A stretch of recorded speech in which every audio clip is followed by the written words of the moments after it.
آج کی اس مبارک محفل میں ہم سب حاضر ہیں۔ اللہ رب العزت ہم سب کی حاضری کو اپنی بارگاہ میں قبول و منظور فرمائے، جیسا کہ آپ جانتے ہیں کہ محفل پاک ہمارے جناب محمد یاسین صاحب کی شادی خانہ آبادی کے سلسلے میں رکھی گئی ہے۔ اللہ تبارک و تعالیٰ کی بارگاہ میں دعا ہے کہ مولا کریم ان کی شادی کو خانہ آبادی فرمائے، باعث برکت بنائے، مولا کریم حاصل کی حسد سے محفوظ فرمائے، اللہ کریم ان کے گھروں میں خوشیاں نصیب فرمائے، ہر قسم کی آفات و بلیات سے مولا کریم ان کے گھر والوں کی حفاظت فرمائے، اور اللہ تبارک و تعالی شادی کے تمام معاملات بخیر و عافیت پائے تکمیل تک پہنچائے۔ یقیناً اللہ تبارک و تعالی جس کے مقدر جب خوشیاں لکھی ہیں، رب تبارک و تعالی خوشیاں نصیب فرماتا ہے۔ ویسے تو اللہ تبارک و تعالی نے بہت ساری خوشیاں دنیا میں عطا فرمائی ہیں، لیکن سرفہرست گھرانوں کے اعتبار سے بات کی جائے تو شادی کا جو موقع ہوتا ہے اسے سب سے زیادہ خوشی کے ساتھ تعبیر کیا جاتا ہے۔ اللہ تبارک و تعالی جب بھی خوشی کا موقع عطا فرمائے تو سب سے پہلا بندے کا حق یہ ہے کہ رب تعالیٰ کا شکر ادا کرے، اور رب تعالیٰ فرماتا ہے لَإِن شَكَرْتُمْ لَأَزِيدَنَّكُمْ، اگر تم میرا شکر کرو گے تو اور عطا فرماؤں گا۔ تو اللہ تبارک و تعالیٰ جب خوشیاں عطا فرمائے، اب خوشی چھوٹی ہو یا بڑی، جو بھی خوشی رب نے عطا فرمائی، رب تبارک و تعالیٰ کی بارگاہ میں شکر بجا جائے، رب تعالیٰ کا شکر ادا کرے تو رب تعالیٰ اپنے وعدے کے مطابق لَإِن شَكَرْتُمْ لَأَزِيدَنَّكُمْ، اگر شکر کرو گے تو اور عطا فرمائیں گے۔ تو اللہ تبارک و تعالیٰ اپنے شکر کی برکت سے انشاءاللہ اپنی نعمتوں کی مزید بارش نازل فرمائے گا۔ تو اللہ تبارک و تعالیٰ ہمیں ہر حال میں اپنے رب کا شکر کرنے کی توفیق عطا فرمائے۔ خاص طور پر جب بھی شادی کا موقع ہوتا ہے، شادی کا موقع آنے سے پہلے طرفین کی جانب سے، جانبین کی جانب سے رشتے کی تلاش ہوتی ہے، دونوں طرفوں سے کوشش ہوتی ہے رشتہ اچھا ہونا چاہیے۔ لڑکے والے جب رشتہ تلاش کرتے ہیں تو ان کے لڑکے میں اگرچہ عیب ہو لیکن تلاش اچھی لڑکی کی ہوتی ہے۔ اسی طریقے سے لڑکی کے اندر بھی اگر کچھ عیب ہو اور لڑکی والے جب لڑکا تلاش کریں تو وہ بھی اسی کوشش میں ہوتے ہیں جناب لڑکا اچھا ہونا چاہیے۔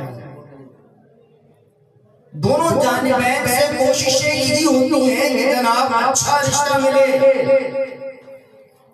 اب اچھا رشتہ ہمارے معاشرے میں سمجھا جاتا ہے وہ سر فہرست اس بات پر ہے کہ جناب مال ہونا چاہیے، گھر اپنا ہونا چاہیے، کاروبار ہونا چاہیے۔ اگر لڑکے کے پاس اپنا ذاتی گھر نہ ہو، کرائے کا گھر ہو، کاروبار نہ ہو، جاب کرتا ہو، تو جناب لڑکی والے سوچیں گے اس کے بارے میں جناب شادی کی جائے نہ کی جائے، گھر بھی اپنا نہیں ہے، کاروبار بھی نہیں ہے، تو شادی کریں نہ کریں سوچو بچار نہ ہوتے ہیں، اور حتی الامکان نتیجہ یہ نکالتے ہیں جناب انکار کر دینا چاہیے. اگرچہ وہ لڑکا 5 وقت کا نمازی ہو، تہجد گزار ہو، نیک ہو، گالی گلوچ سے اس کی زبان پاک ہو، حرام کھانے سے اس کی آمدنی پاک ہو، اس کا پیٹ پاک ہو، اپنے گھر والوں کو پاکیزہ ستھرا کھلاتا ہو، یہ ساری اچھائیاں، یہ ساری خوبیاں درگزر ہو جائیں گی، درگزر ہو جائیں گی. یہ چیزیں نظر نہ آئیں گی اگر جانبین سے، دونوں طرفوں سے یہی کوشش ہو. جناب کماتا جو بھی ہو اللہ کا اطاعت گزار ہونا چاہیے، محبوب کریم علیہ السلام سے محبت کرنے والا ہونا چاہیے، محبوب کریم علیہ السلام کی سیرت طیبہ پر عمل کرنے والا ہونا چاہیے. اور لڑکی کی جب تلاش کر رہے ہوں تو حسن و جمال نہ دیکھیں، لڑکی کا مال و منصب نہ دیکھیں، باپ کے پاس کتنا مال ہے، کتنا جہیز لے کر آئے گی، یہ چیزیں نہ دیکھیں، بلکہ یہ دیکھیں کہ جناب فاطمہ زہرا کے حیات کی چادر نظر آ رہی ہے نہیں آ رہی. اگر جناب حضرت فاطمہ زہرا رضی اللہ تعالی عنہا کی حیات کی جھلک نظر آ رہی ہے، یقین کیجئے ایسی عورت جب گھر میں آئے گی، ایسی دلہن جب گھر میں آئے گی تو انشاءاللہ گھر کو خوشیوں والا ہی کرے گی، گھر کو روشن ہی کرے گی. اور یاد رکھیے جناب فاطمہ زہرا رضی اللہ تعالی عنہا وہ خوش نصیب ہیں، وہ خوش نصیب ہیں کہ ان کے رشتے کی رضامندی حضور نے نہیں بلکہ حضور کے رب نے عطا فرمائی، حضور کے رب نے عطا فرمائی ہے. اللہ تعالیٰ نے یہی ایسے ہی حضرت فاطمہ زہرا رضی اللہ تعالی عنہا کو مقام و مرتبہ نہیں دیتے. چنانچہ جب حضرت فاطمہ زہرا رضی اللہ تعالی عنہا رشتے کے قابل ہوئی، جب عمر ہوئی رشتے کی، تو صحابہ کرام رضی اللہ تعالی عنہم نے رشتے کی پیشکش کی. حضور پاک علیہ السلام کی بارگاہ میں رشتے پہنچائے گئے. جناب حضرت سیدنا صدیق اکبر رضی اللہ تعالی عنہ نے پیشکش فرمائی. حضور کے پاس جو بھی رشتہ آتا حضور پاک علیہ السلام اپنے کسی صحابی کا حسن و جمال، مال و متاع نہیں دیکھ رہے، بلکہ فرما رہے ہیں حکم ربی کا انتظار ہے، رب کے حکم کا انتظار ہے. فاطمہ زہرا رضی اللہ تعالی عنہا کا رشتہ ہو رہا ہے. محبوب کریم علیہ السلام کے سارے صحابہ کہ حضور کے سامنے ہے نا، ظاہر و باطن حضور پاک علیہ السلام جانتے ہیں، کس کے پاس کتنا مال ہے جانتے ہیں، لیکن حضور پاک علیہ السلام نے کسی چیز کو بھی ملاحظہ نہ فرمایا، بلکہ محبوب کریم علیہ السلام نے فرمایا کہ مجھے تیرے رب کے حکم کا انتظار ہے، جب رب حکم فرما دے گا فاطمہ کا رشتہ ہو جائے گا. چنانچہ صحابہ کرام رضی اللہ تعالی عنہم نے آپس میں بات چیت کی، کہا علی غریب ہے، علی کے پاس کچھ نہیں ہے، اسی لیے حضور کی بارگاہ میں حضرت فاطمہ زہرا رضی اللہ تعالی عنہا کا رشتہ بھیجنے سے رکے ہوئے ہوں گے. چنانچہ صحابہ کرام رضی اللہ تعالی عنہم نے جب حضرت علی بن مرتضی شہر خدا کرم اللہ تعالی وجہہ الکریم کی بارگاہ میں گزارشات پیش کی، علی کوشش تو کرو، دیگر کو کوشش کر چکے، سب کو ایک ہی جواب ملا ہے، اے علی تم رہ گئے. چنانچہ حضرت علی المرتضیٰ شہر خدا کرم اللہ تعالی وجہہ کریم کی جانب سے جب رشتہ پیش کیا جاتا ہے رب کا حکم بھی آ جاتا ہے، رب کا حکم بھی آ جاتا ہے۔ جب رب کا حکم آ گیا، محبوب کریم علیہ السلام حضرت علی سے استفسار فرماتے ہیں، اے علی پاس کیا ہے؟ اے علی پاس کیا ہے؟ عرض کرتے ہیں یا رسول اللہ سنیے گا کتنا مال ہے حضرت علی کے پاس۔ حضرت علی فرماتے ہیں یا رسول اللہ میرے پاس کیا ہے؟ میرے پاس ایک زیرہ ہے، ایک اونٹ ہے اور ایک تلوار ہے، مال کچھ نہیں، بس یہی میرا سب کچھ ہے، اس کے علاوہ اور کچھ نہیں۔ محبوب کریم علیہ السلام فرمانے لگے اونٹ تو تمہاری ضروریات کے لیے پانی بھر کے لاتے ہو، دیگر گھر کا کام کرتے ہو، تلوار تو دشمن کے لیے اس سے مقابلہ کرو۔ ایسا کرو اس زرا کے بدلے فاطمہ سے نکاح کر لو، بنگلہ نہیں ہے نام زرا ہے۔ محبوب کریم علیہ السلام فرماتے ہیں زرا کے بدلے فاطمہ سے نکاح کر لو۔ صحابہ کرام کی اب محبت دیکھیے، وہ زرا لے کر حضرت علی رضی اللہ تعالی عنہ مارکیٹ میں جاتے ہیں، بازار میں جاتے ہیں فروخت کرنے کے لیے کہ زرا کو فروخت کر کے اپنی ضروریات پورا کر سکوں، حضور کی بارگاہ میں کچھ پیش کر سکوں۔ چنانچہ حضرت علی رضی اللہ تعالی عنہ وہ زرا لے کر جب بازار میں جاتے ہیں عثمان غنی کھڑے ہوتے ہیں۔ حضرت عثمان غنی رضی اللہ تعالی عنہ جب حضرت علی کو دیکھتے ہیں استفسار کرتے ہیں علی کیوں آئے ہو؟ فرماتے ہیں حضور نے رشتے کی منظوری دے دی، حضور نے رشتے کی منظوری دے دی ہے، یہ زرا بیچنے آیا ہے۔ چنانچہ حضرت علی المرتضیٰ نے جب فرمایا کہ میں زرا بیچنے کے لیے آیا ہوں، مقصد بھی بتا دیا کہ حضور کی لفظ جگر سے نکاح کا اعزاز حضرت علی کے حصے میں آ رہا ہے، تو عثمان غنی رضی اللہ تعالی عنہ نے اپنا حصہ بھی شامل کر دیا، اپنا حصہ بھی شامل کر دیا، اور اس انداز سے شامل کیا کہ آپ نے وہ زرا 400 درہم میں خرید لی، 400 درہم میں خرید لی۔ خریدنے کے بعد 400 درہم حضرت علی المرتضیٰ کو دے دیے۔ حضرت علی المرتضیٰ کو جب 400 درہم دے دیے تو ساتھ ہی وہ زرا بھی واپس کر دی۔ حضرت علی فرمانے لگے عثمان غنی سودا کیسا کیا؟ آپ نے زرا مجھے واپس دے دی۔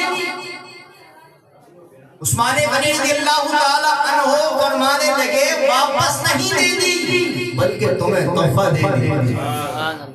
جناب 400 درہم بھی دے دیے، حضرت علی کی وہ زرا بھی واپس کر دی۔ حضور پاک علیہ السلام کی بارگاہ میں جاتے ہیں، جناب پیسے بھی پاس ہیں، 400 درہم بھی ہیں، زرا بھی ہے، علی کیا ماجرا ہے؟ سارا ماجرا سنا دیتے ہیں کہ یا رسول اللہ آپ کا غلام وہاں عثمان کھڑا تھا اور اس انداز سے مجھ پر محبت نچھاور کی ہے۔ حضور پاک علیہ السلام خوش ہو جاتے ہیں اور عثمان غنی رضی اللہ تعالیٰ عنہ کے لیے برکت کی دعا فرماتے ہیں۔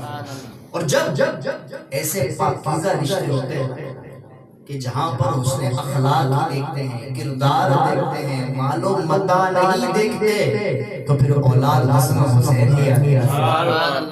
اولاد ایسی ہی آتی ہے کہ جو اپنا سب کچھ قربان کر کے دین کو بچانے والی آتی ہے۔ آج بھی حسین زندہ ہے، آج بھی حسین زندہ ہے، یزید مر گیا، پلید ہے، لیکن آج بھی حسین دلوں پر راج کر رہا ہے۔ تو جب ماں باپ اس شان و شوکت والے ہوتے ہیں تو اللہ تبارک و تعالیٰ ایسے ہی مرد کلندر اولاد کی صورت میں نعمت عطا فرماتا ہے۔ اور یاد رکھیے یہ نعمت کیسے ملتی ہے؟ آسانی کے ساتھ مل جاتی ہے؟ جناب ایسے نہیں مل جاتی. محبوب کریم علیہ السلام نے فرمایا اپنی اولاد کو ادبو اولادکم علی ثلاث خصال، اپنی اولاد کو 3 باتیں سکھاؤ. اپنی اولاد کو 3 باتیں سکھاؤ. محبوب کریم علیہ السلام نے جو 3 باتیں ارشاد فرمائی، جو 3 باتیں اپنی اولاد کو سکھانی ہے، یہ بات یاد رکھیے. جو سکھانے والا ہوتا ہے اس کا سیکھا ہوا ہونا بھی ضروری ہوتا ہے. اس کو گاڑی چلانا نہ آتی ہو، وہ چلانا کیسے سکھائے گا؟ وہ چلانا نہیں سکھا سکتا. محبوب کریم علیہ السلام نے فرما رہے ہیں کہ اپنی اولاد کو 3 باتیں سکھاؤ، 3 خصلتیں سکھاؤ. تو محبوب کریم علیہ السلام اس اولاد والے والدین کو بھی بتا رہے ہیں کہ تمہیں بھی سیکھنا پڑے گا. یہ باتیں جب تم خود سیکھ جاؤ گے تو پھر اولاد کو سکھاؤ گے. اب وہ 3 باتیں کیا ہیں؟ کمال کی باتیں، کمال کی باتیں. محبوب کریم علیہ السلام نے فرمایا 3 باتیں سکھاؤ. ان میں سے پہلی بات کیا ہے؟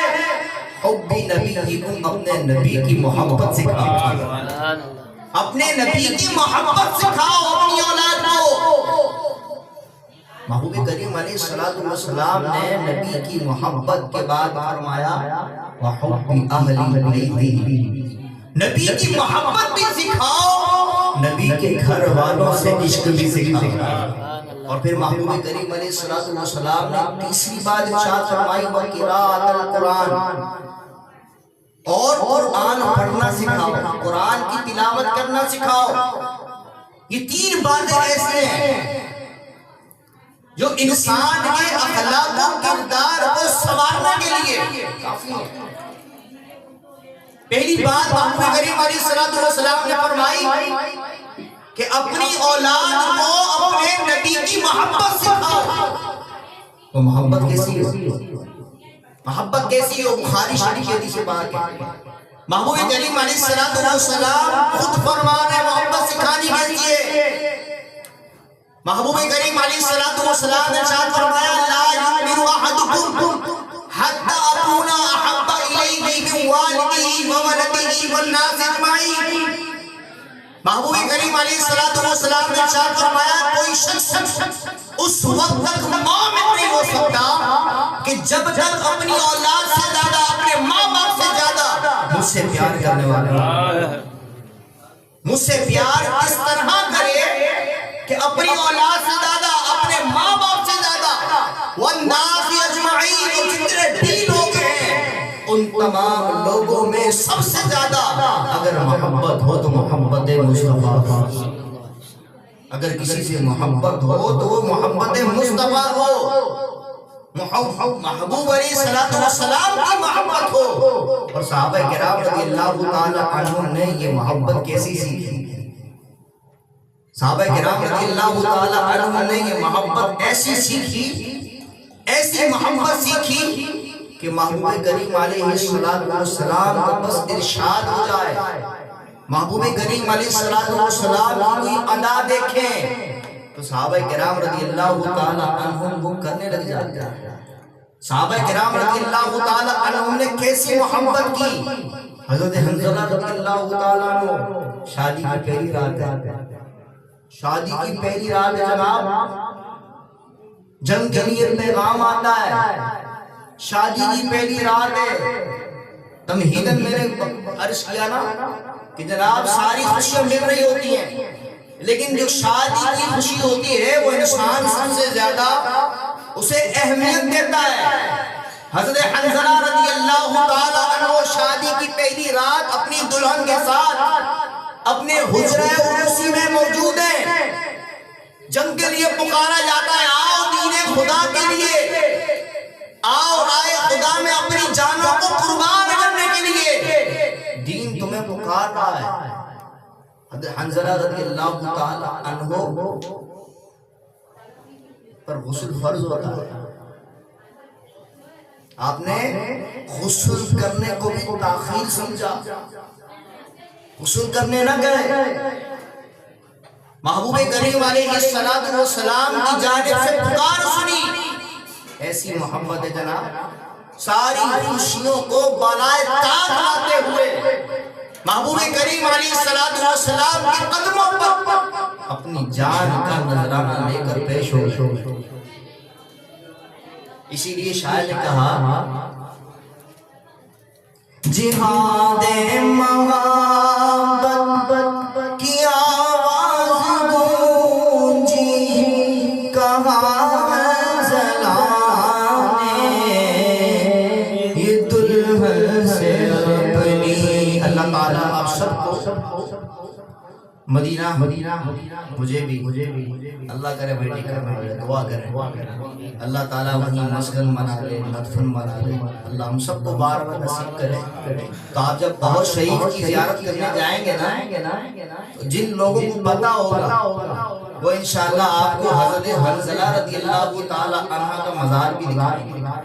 سب کو نہیں پتا ہوتا, لیکن الحمدللہ وہاں پر احد شریف جہاں پر جلوہ فرما ہے, احد پہاڑ جہاں جلوہ فرما ہے, وہیں پر حضرت حنظلہ رضی اللہ تعالی عنہ تشریف فرما ہے.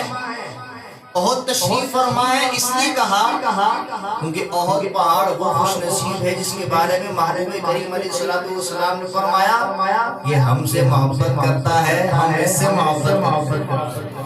جناب شاعر کہتا ہے, جہاد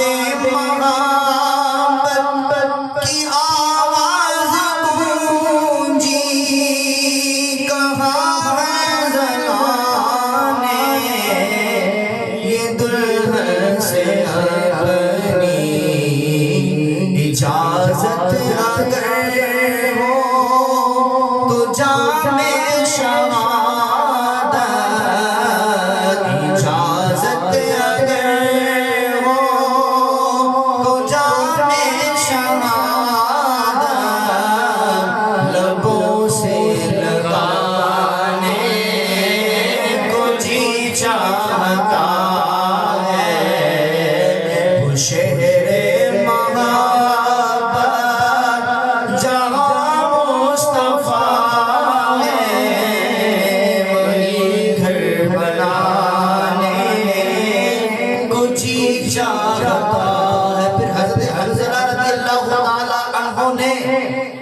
جب حضور سے ایسی محبت کی تو انعام کیا ملا.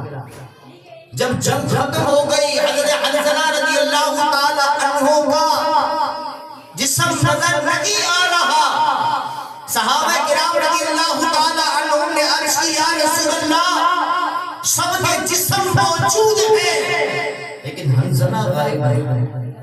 سب کے جسم موجود ہیں, حنظلہ غائب ہے. محبوب کریم علیہ السلام نے فرمایا حنظلہ اس لیے غائب ہے کہ اسے زمین والے نہیں بلکہ عرش والے فرشتے غسل دے رہے ہیں. سبحان اللہ, زمین والے نہیں عرش والے فرشتے غسل دے رہے ہیں. اسی لیے حضرت حنظلہ رضی اللہ تعالی عنہ کو غسیل الملائکہ کہا. جناب حضور کی محبت, نبی کی محبت اپنی اولاد کو ایسی سکھانی ہے کہ ہماری اولاد بھی ہمارے جانے کے بعد بھی حضور کے نام پر, حضور کی ذات پر اپنی جانوں کو قربان کرنے والی ہو.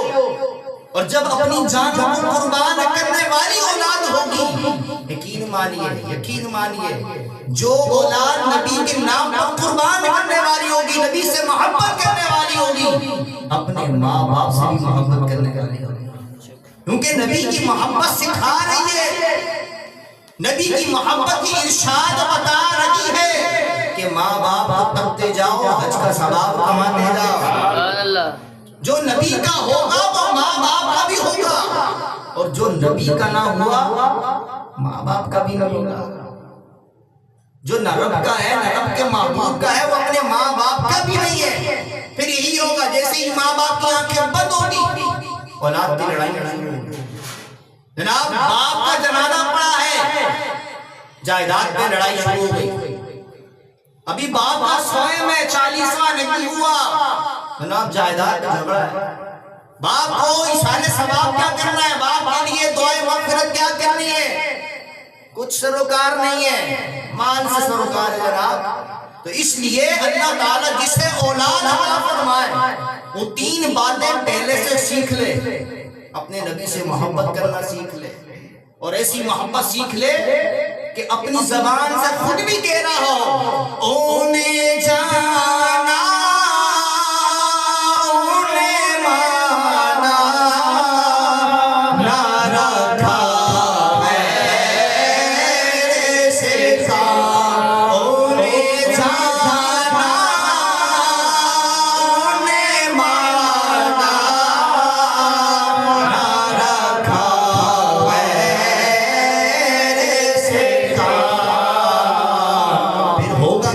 انعام کیا ملے گا؟ حضور کو جانا، حضور کو مانا، کسی سے کوئی مطلب نہیں، بس کوئی نظر آتا ہے تو صرف اللہ کا محبوب نظر آتا ہے۔ اب میری نگاہوں میں جچتا نہیں کوئی جیسے میرے سرکار ہیں، ایسا نہیں۔ جب یہ انسان منصب پا لیتا ہے، جب ایسی محبت پا لیتا ہے، اپنی زبان سے کہنا ہوتا ہے انہیں جانا انہیں مانا نہ رکھا میرے سے کام۔ انعام سنیے، للہ الحمد میں دنیا سے مسلمان گیا، للہ الحمد میں دنیا سے مسلمان گیا۔ نبی کی محبت بھی سیکھ جائیں تاکہ اولاد کو سکھا سکے۔